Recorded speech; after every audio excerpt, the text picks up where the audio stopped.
Bom dia, meus amados. Hoje é segunda-feira, dia 24 de agosto de 2026. Vamos para mais um vídeo de perguntas e respostas. Dizendo sempre que vocês podem fazer as perguntas como comentários abaixo dos vídeos. De preferência, quando é perguntas que vocês querem que seja gravado em áudios, em vídeos, como fazemos aqui, que sejam feitas essas perguntas abaixo dos vídeos recentes, porque muitas vezes lá nos vídeos antigos nós não vamos mais verificar, porque não dá tempo.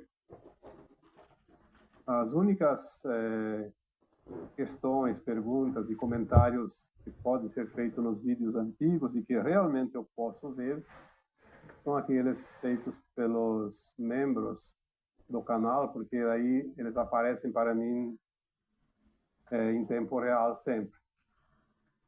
Mas vocês podem fazer, muita gente faz perguntas lá, eu respondo a maioria ali mesmo, abaixo do vídeo, abaixo do comentário da pergunta, mas algumas eu seleciono para fazer aqui um comentário mais aprofundado, porque demanda uma resposta também mais longa.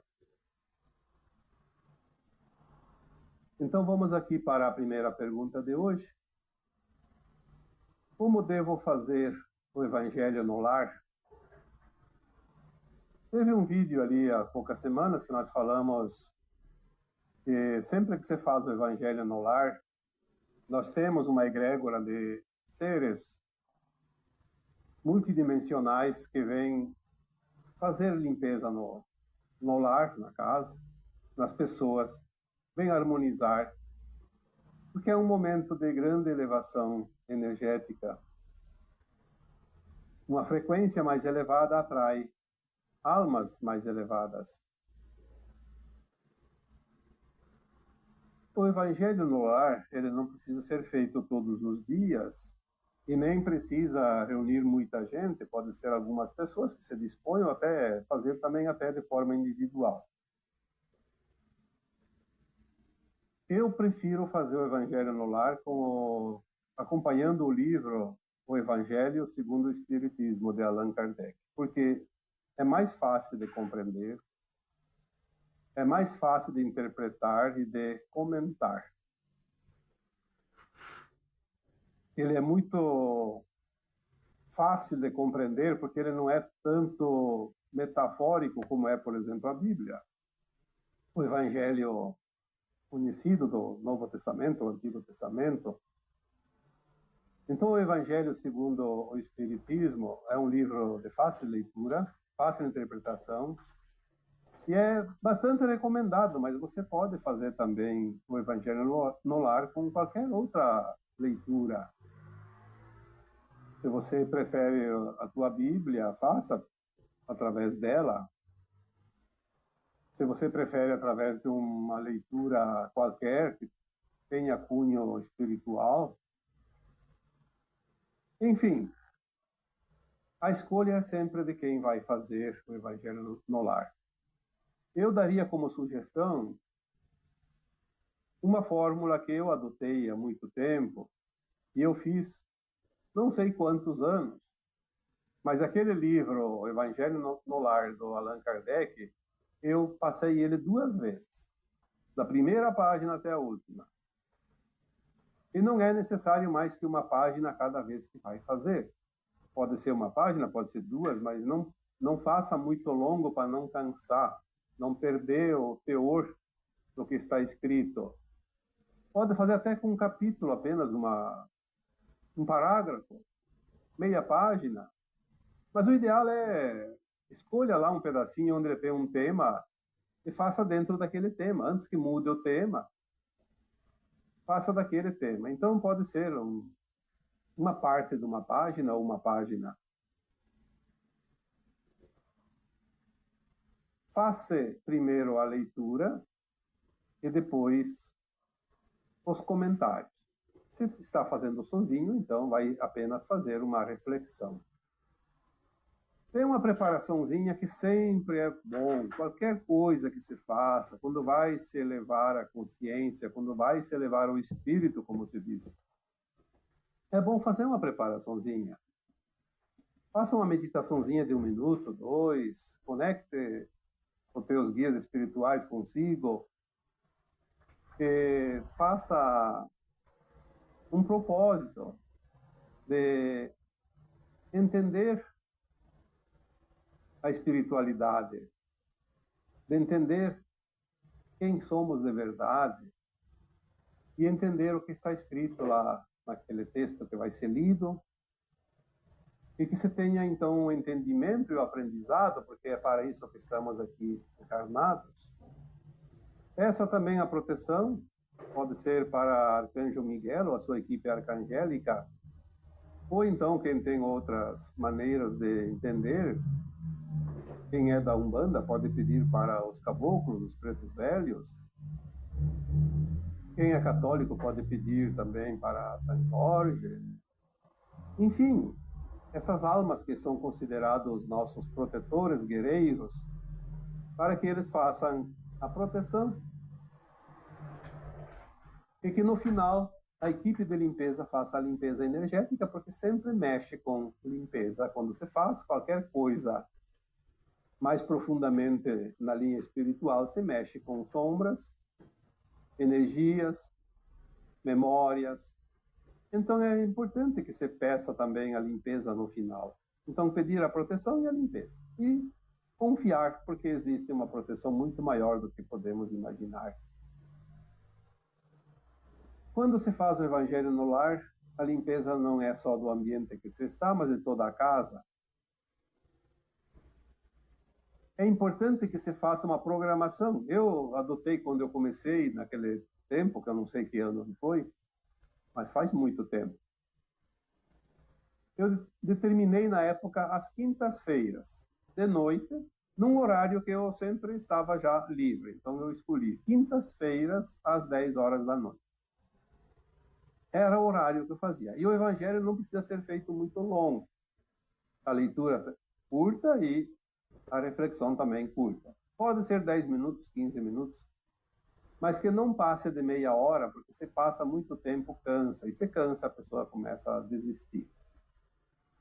Então, bem rapidinho, com fervor, com devoção e com confiança. E seria mais ou menos isso. O dia que não vai fazer ele, que não dá, que acontece um imprevisto, então aquele dia lá surgiu um imprevisto, não se pode fazer o Evangelho naquele dia, naquela hora. Então, um pouco antes, um tempo antes, dentro de um tempo hábil, não também esperar um minuto antes, né? Algumas horas, até um dia, 2 antes, tem um compromisso. Então, faça uma pequena reflexãozinha e determine para a tua equipe espiritual que aquele dia você não vai fazer. Porque essa equipe espiritual, ela sempre está programada para estar presente dentro daquela agenda que você tem do Evangelho no lar. Por isso é importante manter um dia da semana e horário, porque daí as equipes espirituais já estão programadas também para estar ali. Lembrando que as equipes espirituais não têm tempo a perder. Embora elas são quânticas, elas também gostam de disciplina. Aliás, uma coisa que sempre foi pedido desde o começo dessa minha caminhada sempre foi esta: disciplina. Disciplina é bom para todo mundo. Seria mais ou menos isso. Depois de feita a leitura, então, interpretar aquela leitura, fazer comparações, entender aquilo comparado com o dia a dia da gente, dos acontecimentos. É importante fazer um comparativo, porque quando nós lemos alguma coisa, quando nós recebemos alguma orientação, uma informação e comparamos com algo, nós memorizamos numa potência muito mais elevada. Assim se aprende qualquer coisa, não só o Evangelho, mas sempre é bom fazer uma comparação para afirmar aquela referência, aquela informação. Vamos aqui para uma outra pergunta. Existe algo que se possa fazer para vender um imóvel que não vende? Bom, essa pergunta eu respondi antes em outros vídeos, mais ou menos a mesma o mesmo teor. Eu só vou complementar aqui para não perder muito tempo, porque já foi falado sobre isso. Existem muitas possibilidades, mas o imóvel, ele é um bem, é um capital, é matéria. Então ele envolve muitas frequências. Pode ser frequência do proprietário, pode ser frequência de quem precisa comprar, pode ser frequência ali de memórias que tem no imóvel. Pode ser também que a pessoa que queira vender, ela tem algo dentro dela das vidas passadas, desta vida que vibra numa frequência de escassez ou de fracasso. Então, são muitas possibilidades. Temos também hoje uma situação econômica difícil aqui no nosso país. As pessoas não querem investir, estão com medo. Insegurança. Quando há insegurança, as pessoas não arriscam. É preciso que as coisas clareiem para que as pessoas se animem e comecem os investimentos. Imóvel é um investimento, mesmo que seja para morar nele, para construir em cima de um terreno, se é só um terreno. Mas é preciso confiar na economia do país. Então, quando não há confiança, não há investimento. E isso é muito forte também. Não é só energético, não é só a questão de frequência das pessoas. Por isso tem muita coisa. Às vezes é o valor que está muito alto, às vezes é a localização, às vezes é a vizinhança. Tem muita coisa, não dá para dizer aqui o que fazer. Uma coisa que foi dito antes, que posso repetir aqui, é quando você vai vender um imóvel, sempre pense naquele que vai comprar. Tenta fazer um negócio justo, honesto. O universo ajuda quem se ajuda. Se você é honesto com você e com os outros, o universo vai ser honesto com você, vai te dar uma mãozinha também. Sempre tem gente comprando, sempre tem gente vendendo, apesar de tudo. Então, você tem gente comprando e gente vendendo, alguns negócios sempre saem. E por que saem alguns e outros não? É aquele que está mais na frequência elevada. Tem a preferência. Pode-se também, claro, pedir para as consciências mais elevadas que dê uma força, precisa vender, vai fazer um negócio justo. Porque não adianta pedir favor para as consciências mais elevadas e querer barganhar, querer enganar alguém. Aí não dá. Elas não vão compactuar com isso. E vamos então para mais uma pergunta. As pessoas que trabalham ganham o seu dinheiro e vivem na escassez. Qual a energia que estão vibrando? Também é uma pergunta já relacionada com temas anteriores. Aliás, eu diria que praticamente todas as perguntas sempre têm temas anteriores, porque é lá que as pessoas fazem as suas perguntas. Então, uma pessoa trabalha bastante, ganha bem, ganha o seu dinheiro, mas vive na escassez. Qual é a energia que está vibrando? A energia da escassez. A energia do coitadismo. A energia do não ter nada. A energia da falta. A energia de que nada dá certo. A energia que não vai conseguir. Enfim, todas as energias negativas juntas, podemos dizer. Porque tem muita gente que tem uma conta bancária, tem um capital enorme, ganha muito dinheiro, mas está sempre na escassez, porque nunca tem que chega. Tem muitas pessoas que ganham pouco, vivem com uma vida muito simples, muito modesta, mas estão felizes com aquela vida. Acham aquilo o suficiente, então elas são ricas. Vivem na abundância, porque abundância e escassez não são números apenas, não é apenas valores. Abundância e escassez são sintomas que são sentidos dentro de cada um de acordo com as suas intenções, com as suas crenças, com as suas necessidades, enfim, com aquilo que entende da vida. A abundância é ter o suficiente sempre, sem falta de nada que venha a trazer problemas. Ah, mas eu não tenho dinheiro para comprar um carro. Mas se você não precisa tanto do carro, você não é um ser que vive na escassez porque não tem um carro e gostaria de ter. Olha, muitas vezes eu até penso, dependendo da situação de cada um, às vezes ter um carro é ter uma despesa extra sem necessidade. Porque o valor que se paga num carro, os impostos que estão em cima deles, como os documentos que tem que renovar todos os anos, pagar o IPVA, pagar o seguro, pagar isso, pagar aquilo. De vez em quando tem oficina, tem a manutenção, tem o combustível, tem as multas de trânsito, que hoje em dia é só sair por aí que parece que elas correm atrás, porque é uma coisa impressionante. Então, às vezes a gente pensa, com esse dinheiro todo dividido por mês, quanto dá no mês todas essas despesas? Se a pessoa não tem tanta necessidade, às vezes compensa ter um aplicativo lá e chamar alguém que vai transportar, pode ser um Uber ou outra coisa, um táxi, enfim. Então, e não tem uma despesa, não precisa nem garagem, né? Não tem que se incomodar com estacionamento, com nada. Olha, às vezes tem que pensar se vale a pena. O caro já diz, é caro. É caro tudo nele é muito caro. As coisas estão indo para um ponto que não dá mais para manter as coisas. Então, dizer que vive na escassez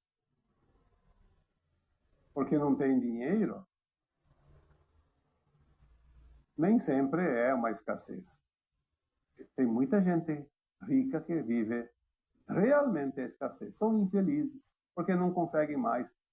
Porque daí eles começam a querer mais e mais e mais e mais e mais do que o outro, mais do que o parente, mais do que o vizinho, mais do que sei de quem, e não conseguem, então ficam infelizes. E a vida, como eu sempre digo, tem que ser vivida. Claro, conforto é bom, ter condições para qualquer coisa, para uma viagem, para comprar uma boa casa, comprar um bom carro também, é muito bom. Para quem trabalha e ganha honestamente, eu acho que trabalhar, ganhar honestamente já é uma riqueza. É uma satisfação que não tem dinheiro que pague. Porque aquele que ganha desonestamente e está cheio da grana e tem de tudo que pode, mas não ganhou honestamente, será que ele está feliz? Um dia a consciência vai cobrar. E aí não tem como pagar a tranquilidade. Porque a consciência não é comprada. A consciência é apenas aquilo que é a essência da alma.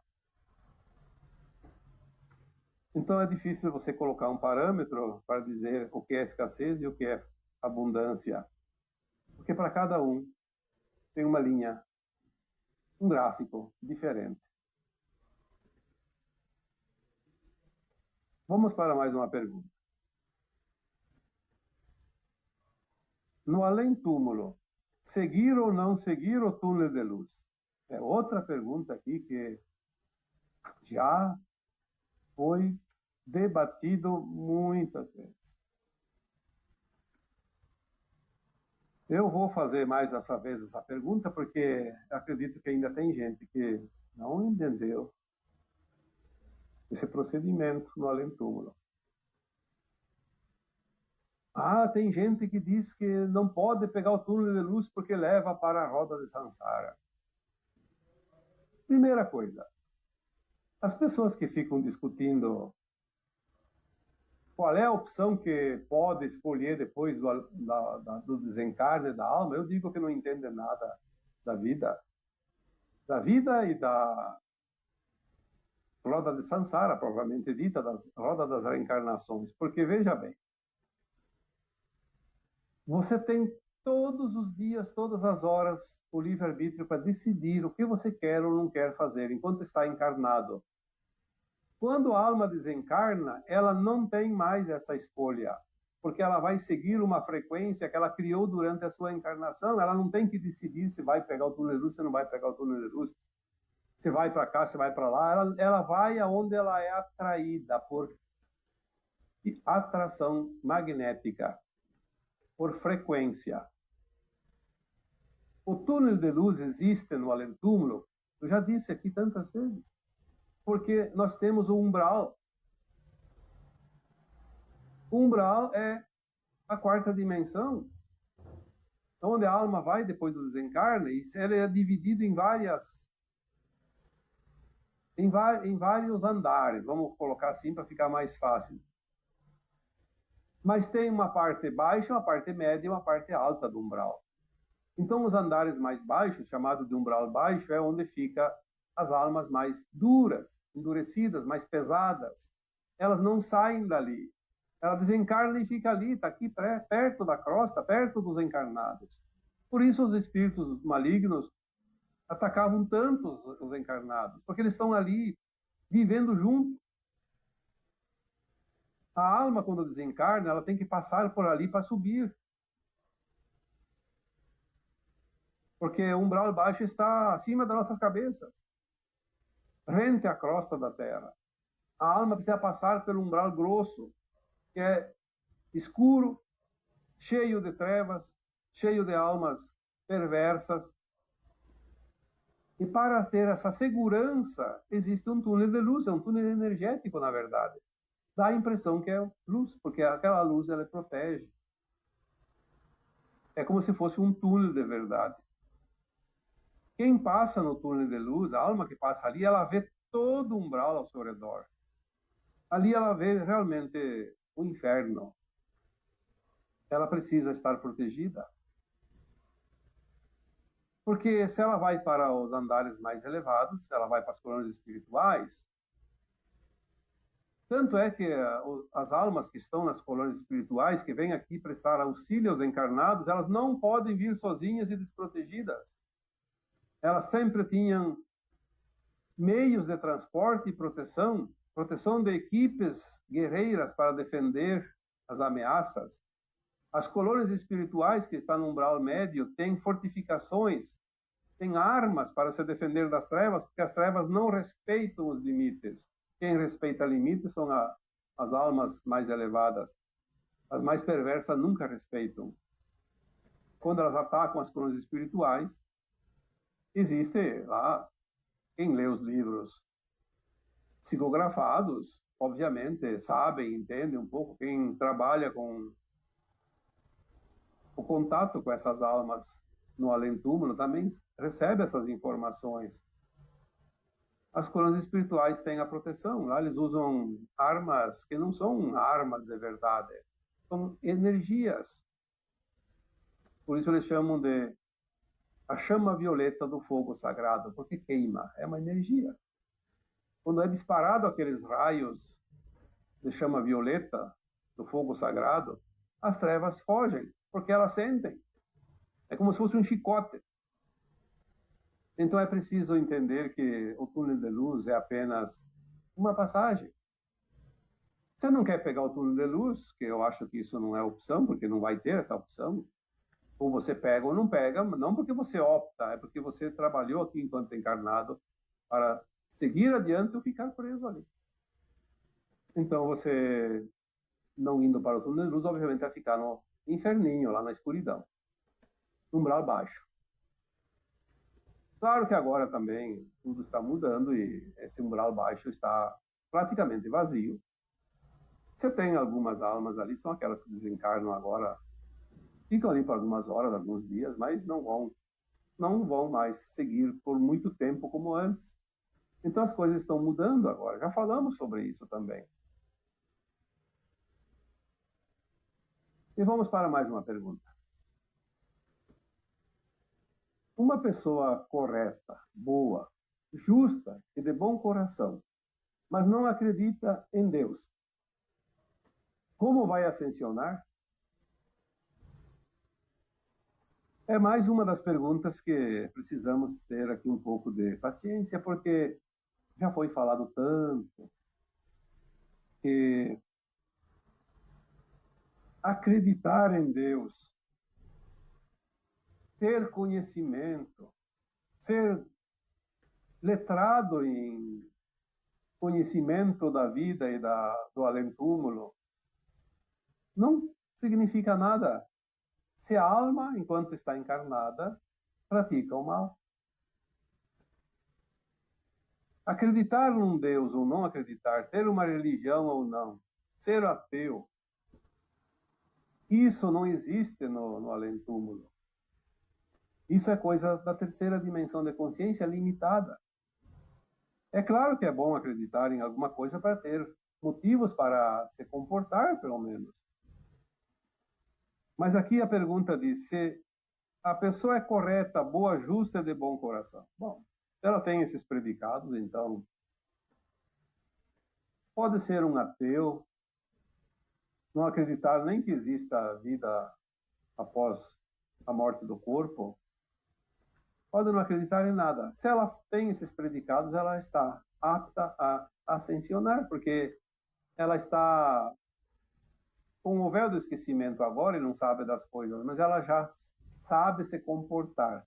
Ela já sabe que as ações praticadas dentro daquilo que não é da luz vai reverter em prejuízo para ela mesma. Então ela já sabe o que pode, o que não pode, o que é ético ou não é ético. Então ela já está pronta. Ela aprendeu em outras vidas. Ela está aqui por uma outra razão, de repente está ali para ancorar energia, está ali para uma missão qualquer, que a gente não sabe. O importante não é acreditar ou não acreditar, não é saber ou não saber. O importante é ser ou não ser uma boa alma, enquanto está encarnado.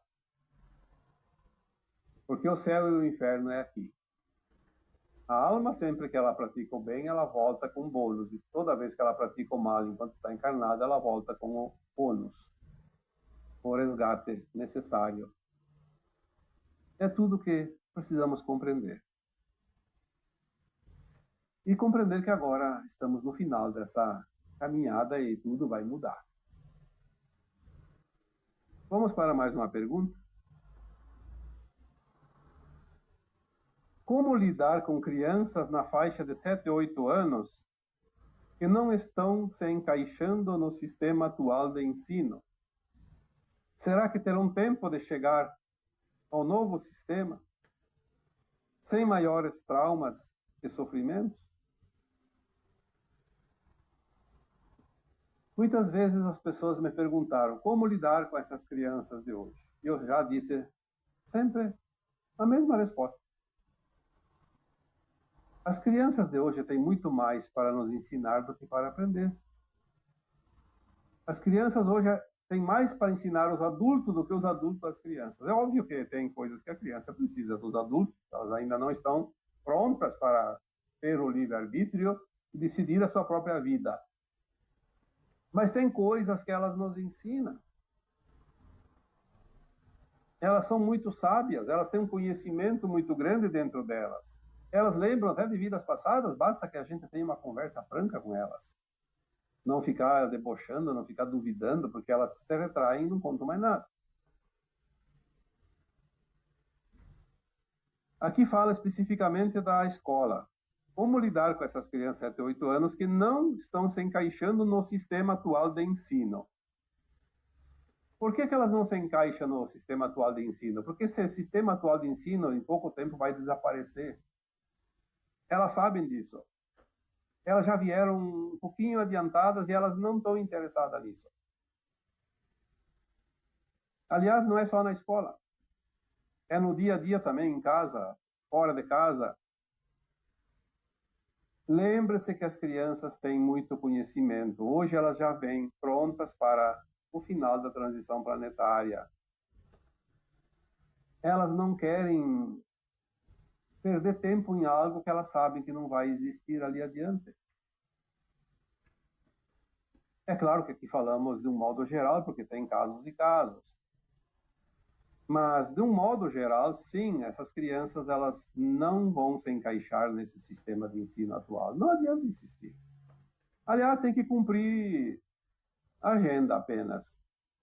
Os pais que não enviam as crianças na escola têm problemas, as crianças que não vão têm problemas e vão lá na escola e daí o sistema vai mudar e elas sabem, então elas fazem um esforço para suportar. Então é um faz de conta. Mas quem tem consciência e sabe das coisas e já tem essas informações, tem que ter sabedoria para lidar com essas crianças, principalmente os pais e professores e donos de escolas ou responsáveis pela escola. Eu diria sempre a mesma resposta que em outras perguntas também encaixa esta. Faça hoje o que tem que ser feito hoje. Amanhã é outro dia. As coisas vão mudar tão rápido que não dá tempo nem de pensar muito.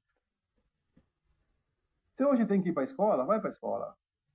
Você tem que frequentar, frequente. Você tem que estudar, estuda. Vamos fazer um pouquinho de esforço para continuar essa caminhada que ela está terminando ali adiante. Quando mudar, mudamos juntos. O que vai mudar? Muita coisa, tudo praticamente, mas não vai ser amanhã, ainda tem um certo prazo. Ah, não vai fazer vestibular porque vai mudar e não vai servir para nada. Não, nada se perde, o conhecimento não se perde. Vai mudar, muda junto. As profissões vão mudar, sim, todas, mas vão ser adaptadas por um tempo. Talvez a pessoa vai fazer um vestibular, passa e vai fazer a faculdade e leva 4, 5 anos para terminar. E quando termina já mudou tudo, mas aquele conhecimento vai ser aproveitado um tempo. Não vai ter prejuízo. Agora, ficar esperando, e se a coisa demorar, em vez de 5 anos, 20 anos? Porque não vai mudar tudo ao mesmo tempo. As coisas vão mudando gradativamente. Essas crianças chegaram um pouco antes da hora, elas vieram para uma missão.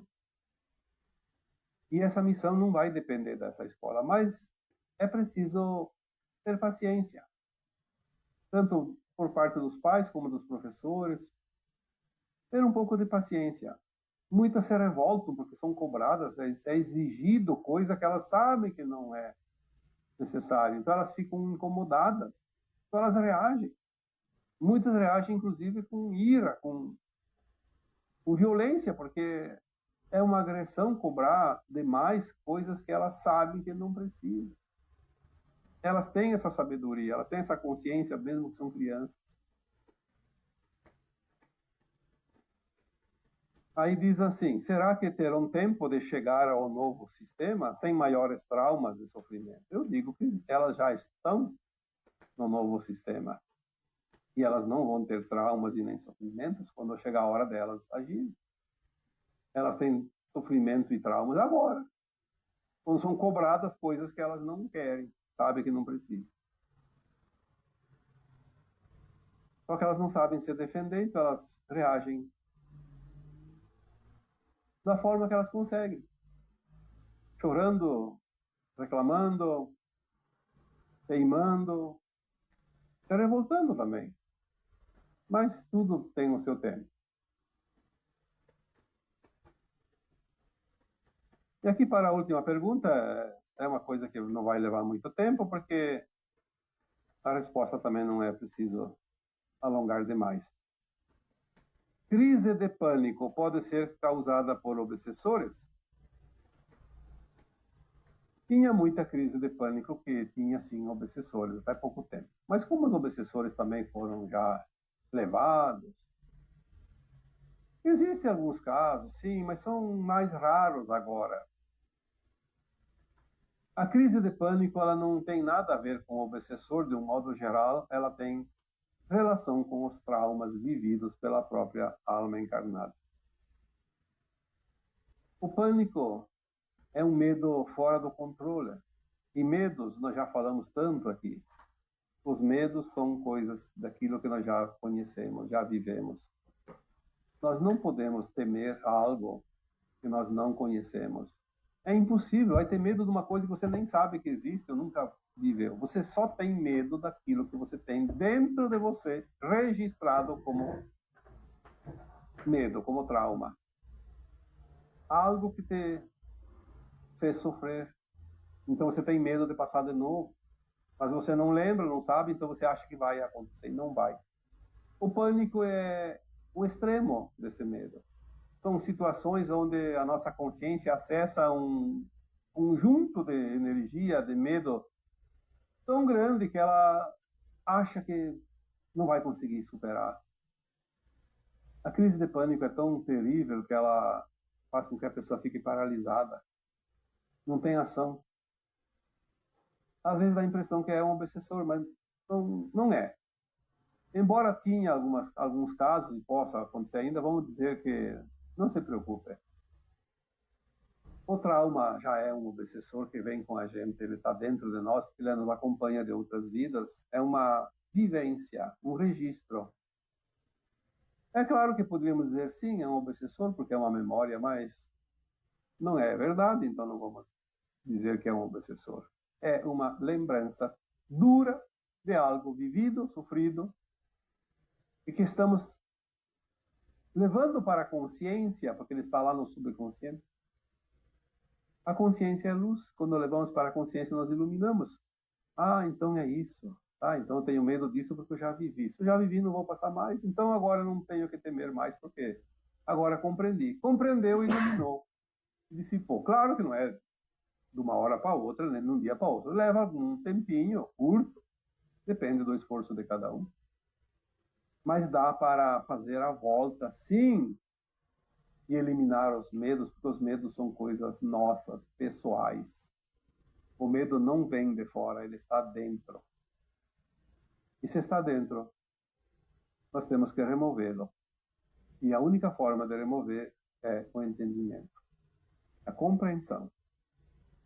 Sem isso, pode sim tomar algum medicamento, vai ajudar, mas vai deixar a pessoa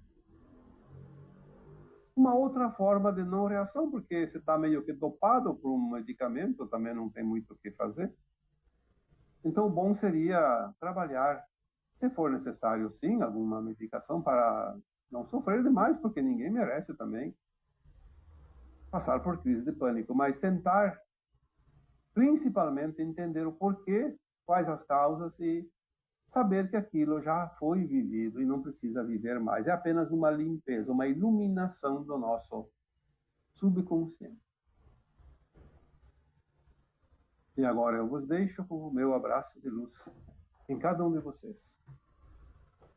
Namastê.